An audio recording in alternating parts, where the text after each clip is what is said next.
conservatives didn't have an artist that maybe they liked, so instead of just saying, okay, not our day, let's go do something else. Some MAGA commentators are once again in full meltdown mode, this time over reactions to the Super Bowl. We'll break down the segment from Abby Phillip's show, unpack the panel's points, and separate the facts from the spin, adding context and analysis along the way. Subscribe for more in-depth breakdowns like this. Let's dive in. For weeks, conservatives complained about the choice of Bad Bunny as the performer, and President Trump predictably says he was not impressed. He called it, quote, absolutely terrible, one of the worst ever, and an affront to American greatness. But you didn't hear Bad Bunny mention ICE. He didn't mention immigration. Instead, he celebrated his Puerto Rican roots. And he ended the show by marching out to a parade of flags with these words on the big screen. The only thing more powerful than hate is love. Now, before spiking the football at the end, with these 4 words emblazoned on it, it said, together we are America. Well, heartwarming, right? I don't know. I mean, I guess this whole thing has been perplexing to me. I mean, conservatives, I'm sure they don't like a lot of the halftime performers, but popular music is popular music. And if you don't like it, just go watch something else. Yeah, don't complain about it. Plenty of things you could be doing instead. I didn't find it super objectionable in comparison to previous halftime shows. It was pretty much equal level of outrage, except there wasn't any outrage, if you want to call, provocative dancing. That was probably the maximum that you could really muster. As far as the America is not great criticism from Trump, maybe he took the Bad Bunny line about, everything is America, or, God bless America, and then he lists like all of the Latin American and Central American countries. But honestly, I don't think that's objectionable either, because I think what that is just a unifying message. And I think most Americans just took it at its artistic performance value, which was family friendly, actually family focused. There was a wedding that happened. One of the biggest performers in the world. 3 of the top 10 songs are his. He's an incredible international performer. America, he's a part of America, right? He's Puerto Rican, he's a part of America. This was an opportunity to introduce that part of the culture to a lot of people who never saw it before. I think he did it in a phenomenal way. He made sure the background of Puerto Rico was displayed. It was a chance for us to learn about America and our fellow Americans, and it really should be no controversy. I mean, first of all, it was really just a fantastic show. Oh, I was so happy. It was like watching a movie set, as he moved through the entire show. But we also are having all of this anxiety about whether or not it was American. We've had U2, we've had Celine Dion, we've had Coldplay. We've had a lot of international acts with people who literally were not Americans, and nobody cared. I think 2 things are true at the same time. Number one, I think the conservatives, some of whom are saying this was the worst thing in the world, including the president, I completely disagree. It wasn't the worst thing. It's also not the best Super Bowl halftime show we've ever seen. Some of the praise of it has been over the top to also make political points. And, to your point, there were a lot of people who did leave and didn't watch. They watched Kid Rock, which was also something that was happening at the time. They competed really well, I think, given it was a YouTube-only event. And Kid Rock was mocked, and conservatives were mocked for doing that. So they did do what you said. It was bad lip syncing. Only because it was kind of like it was a response. The conservatives didn't have an artist that maybe they liked, so instead of just saying, okay, not our day, let's go do something else. There's a lot of insulting happening of the Super Bowl. Jake Paul says, turn off this halftime show, or a fake American citizen performing who publicly hates America. I cannot support that. Kid Rock, this is today. Here's what he said about the Super Bowl halftime production. Nothing against Jay-Z. I respect him for his hustle and his music, but it seems like there's a little bit of a DEI hire there going on, I don't know. I mean, that's the stuff. And that's it can't be about his music. I mean, I mean, if you want to put DEI on the table, right? If this is about merit, I mean, Jay-Z and his career runs laps around Kid Rock. Oh, yeah. So what are we even talking about here? And It even seems like cultural resentment. And it doesn't seem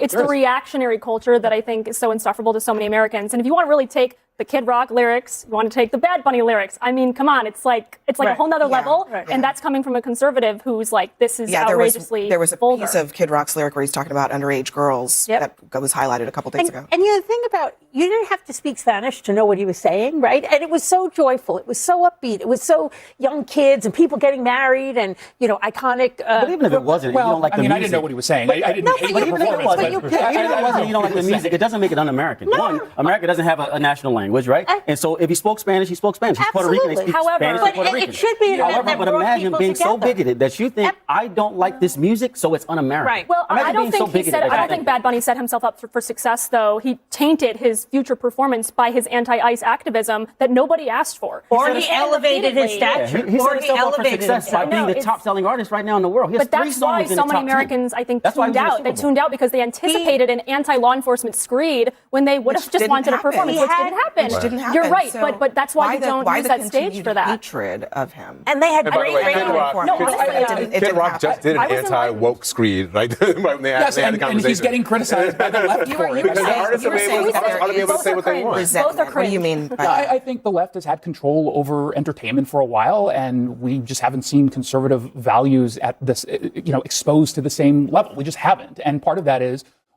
outside of country music, you don't have a whole lot of outspoken conservatives in media. We just don't have in entertainment media. We don't. But and isn't I think that like a you win, if you win, you win. If you lose, you lose? No, like, I think it's Here's where Abby Phillip zeroed in on something that really exposes the contradiction, and it's worth spelling out clearly. Conservative commentators like Jason Rance, Scott Jennings, and Ben Ferguson often frame themselves as champions of the free market.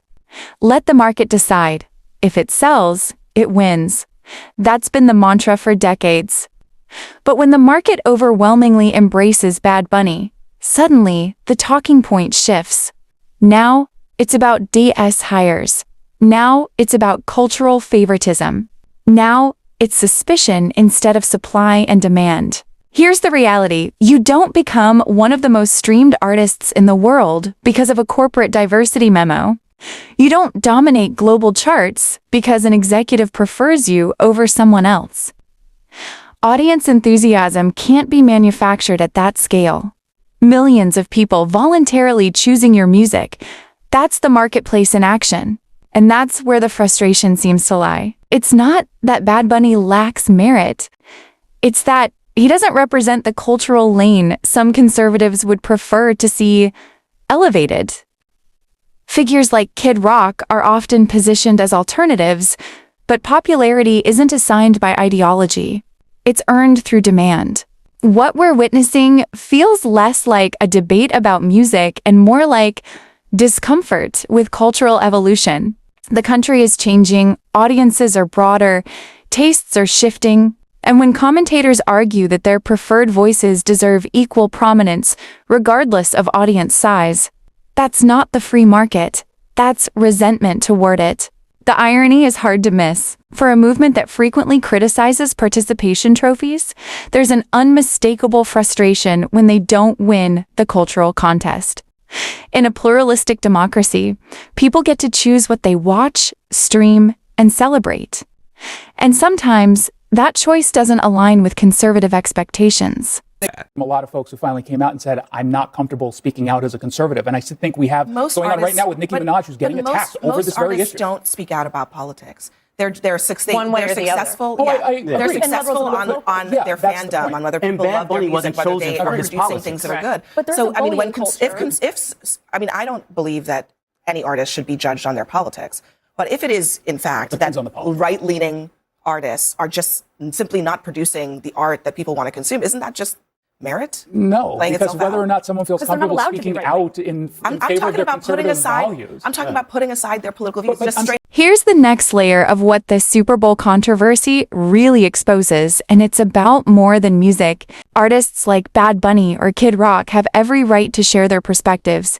The First Amendment protects expression. No one should face legal consequences for speaking out. But freedom of speech doesn't obligate anyone to consume, support, or celebrate that expression. That's the distinction that seems lost in much of the MAGA meltdown. On CNN Newsnight with Abby Phillip, it became clear some right-wing commentators want a cultural world where their tastes, viewpoints, and values are automatically elevated, no matter the audience response. They complain that if people choose Bad Bunny over Kid Rock, it's tyranny or disfavoritism. But in reality, the market of ideas and the marketplace of music and entertainment reflects what people actually enjoy, not what a political faction demands. Think of it like a friend group. If one member is abrasive or unappealing, The rest aren't required to spend time with them. That's not exclusion. That's just natural preference. That's what's happening culturally. Most Americans simply preferred Bad Bunny's performance. MAGA figures framing this as suppression or censorship are projecting. They want safe spaces for their opinions, yet historically mocked the very concept when applied to others. This is a pattern, express disagreement with their worldview, and suddenly it's tyranny or silencing. But the truth is, people respond to talent, creativity, and resonance. If a performer's politics or style doesn't align with your preferences, you don't have a claim on the audience. MAGA's reaction exposes a deep discomfort with losing influence, not a violation of fairness. It's a cultural lesson. Rights protect speech, but popularity and preference are decided by the people, not by ideology. And sometimes, the majority simply chooses differently. On the music, on the art, on the acting. But do you think that there is closer to a 50-50 in artists who are conservative versus liberals, or do you think that? No, you're missing the point. Bad Bunny wasn't chosen because of his politics. He was chosen because he's a good artist. He just happened to have views you don't agree with. Oh, 100%. That's nothing to do with it. Yes, no one here is saying that. He's talented, right? Of course he's talented. I don't think he was chosen for his politics necessarily. I do think it was chosen in the context of the political world that we're now living in. Chosen for the Super Bowl specifically? Yeah, you're highlighting. But I'm talking about the fact that he is one of the most, if not the most popular musician on the planet. Right now. That was before he was talking about ICE, before he was talking about any of this stuff. Yes, but they were also concurrent because he was also going after ICE. He's been going after ICE for a while. This was before Donald Trump was president. Yeah. Before ICE. Bad Bunny was a massive music star globally. Yes. He brought and that has nothing to do with the reason why he got on the attention of conservatives who expressed some reservations was because of his political stances in a context in which conservative viewpoints generally not put on display. You're right that's the reason that conservatives started paying attention to him. That is not the reason that he is a massive star. Yeah, he is a massive star. I don't know anyone who's You're right. The reason he was actually chosen is because Roger Goodell wants the NFL to go global and he wants to expand into the Latin American markets. Bingo. That's why he's chosen. That's capitalism. Right. The discussion on CNN Newsnight with Abby Phillip hits on a truth many conservatives refuse to face. Popularity isn't distributed based on ideology. Panelists like Jason Rantz often demand a 50-50th world, that every superstar, every cultural spotlight must feature someone who shares their politics. But that's not how audiences work. Bad Bunny, Taylor Swift, and countless other global stars earn attention because people genuinely choose them, not because some executive handed it out. It's worth noting that conservative voices actually control a significant portion of media infrastructure. CEOs, networks like Fox News, and other platforms produce conservative content across TV, radio, and publishing. Yet the audience, by and large, isn't responding with the same enthusiasm. The marketplace is operating exactly as it should. People consume what resonates with them. Here's the cultural friction. Art and entertainment inherently push boundaries. Artists tend to be forward-thinking, experimental, and willing to question norms. Conservatism, by definition, values preservation and continuity. This clash isn't about fairness. It's about generational and cultural change. Figures like Jason Rantz fail to grasp that the free market doesn't guarantee ideological parity.